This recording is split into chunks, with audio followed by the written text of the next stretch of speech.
Dan Poneman here with IllinoisHSBasketball.com, here with Austin Rivers.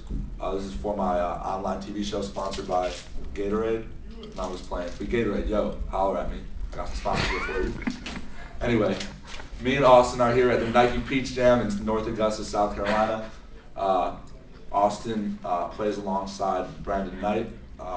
They're considered the two top guards in the nation, class of 2010, 2011. I was serious about that Gatorade. Nike too, got some sponsorships, basically. But right here, your name here. Anyway,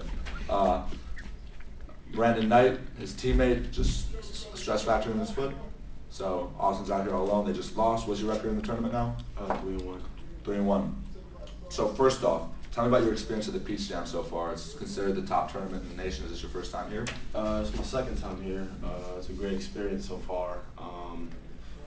It's good playing against all the top players and top teams in the nation. So that's probably what I'm enjoying about it the best right now. Now tell me about playing with Brandon Knight. Like, I know he just got a stress fracture in his foot, so he wasn't there for the last game, probably contributed to the loss. But tell me about playing with such a great player like that.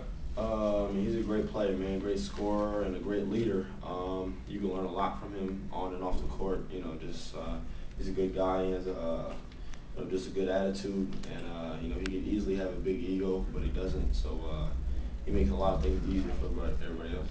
Now, you've been considered one of the top players in the country since you were really little. You always had eyes on you. Tell me how you deal with that pressure and how you work to live up to the hype. Man, I don't let it get to my head, man. I've seen a lot of my friends and a lot of people fall off, and I'm definitely not going to be one of those guys that work too hard. So that's basically, what I just keep doing. I just keep practicing and keep working on my game because I don't want to be that guy that was once ranked high and all that stuff and then just fall off. Yeah, so do you sometimes feel like you have a target on your back when you're out there because? Yeah, definitely. I know people are going to come at me every game. We saw last game and every game that I'm going to keep playing, they double team, stuff like that. So you just got to, I just got to keep my head up and just figure out ways to, score and contribute to the team around that. Now, you were recently at the LeBron James camp, the Darren Williams camp. Tell me a little bit about those experiences playing with some of the other top players in the country in a camp setting. That was great, man, because we got to see, everybody's skills, and I got to compete and compare my skills with, a top-ranked guy next to me. So, I got to learn from Darren Williams and LeBron James, two best players, two of the best players in the NBA. So that was terrific just to be in the same setting with them and learn. Yeah. Now you mentioned at LeBron camp, your team won. Yeah, my team won. Yeah. Tell me a little bit about that. Who else was on your team? How'd you guys do it? Well, I had some good players on the team. I had Will from Baltimore Elite. Oh, Will Barton? Yeah, Will Barton's on my team. We had Gerard Collum from BBC. I had some good players with the team. So we started the tournament 0-3.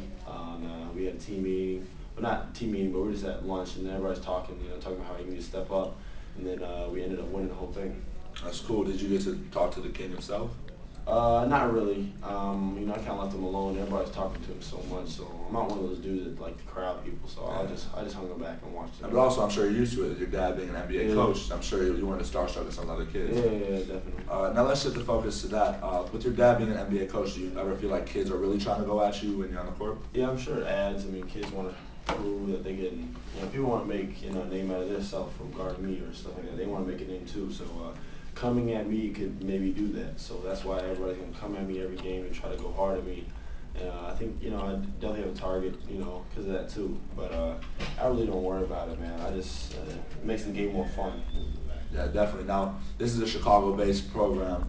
Your dad is a Chicago guy. Went to Proviso East. You ever come back to his hometown and kick it? Yeah, every once in a while. I'll go to Chicago and visit my family. Besides that, What do you like about Chicago?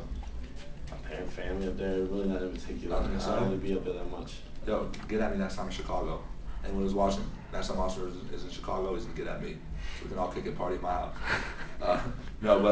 Having your dad as an NBA coach, has that helped your skill development and your improvement over the years? He's teaching me a lot. He knows a lot about the game, so he helps me with all my skills and stuff like that. And do you ever feel like sometimes he's watching the games, he's having like a critical eye, you worry about it? Yeah, definitely. I'm probably gonna hear something right after this. Yeah. I'm sure because we lost, so I know it's gonna be a long night. But I definitely teaches me a lot. And I learn a lot from him. Now let's get the inside scoop. The Celtics just got Rashid. Obviously, you think they're going to win the title. What's the talk in the Rivers household? We really don't talk about it. My dad tries to keep. I mean, we're so much about basketball all the time. We really don't even talk about it that much. I mean, all we talk about is how great it is to have Rasheed and hopefully we'll win. But besides that, we really don't talk. Now, if the Celtics don't win the title, who's going to win? I don't know. I don't care. You don't Hopefully care? the Celtics. Oh, Probably the Lakers. Celtics. Probably Celtics or Lakers. Did you ever get to play with the guys on the team? Did that ever let you on that? Mm-hmm. Any guys on the team ever give you some tips about basketball? Nah. All right. Well, last. Go ahead, continue. All right. Last question. Before we let him go to his father. Thank you. A lot of players are leaving high school early, skipping college to go to Europe. You're a player who might have been in that situation. Why do you feel that is or isn't the right decision? I think it's important to get a college education and play in the college setting. I think that's probably, for most people, the best time in their lives to play in college and compete against other players and go to the NCAA tournament. So I think people miss a lot when they go over to Europe, and a lot of people aren't ready to play in the pros. I mean, that's a man league over there. So I think it's good to get a college experience. All right, now the real, actual last question. You mentioned college. I forgot to ask you. First thing that comes to your mind when I mentioned the Florida Gators. NCAA championship, hopefully. Well, you heard it here first. Dan Poneman here with Austin Rivers at the Nike Peach Jam. Until next time, we're out.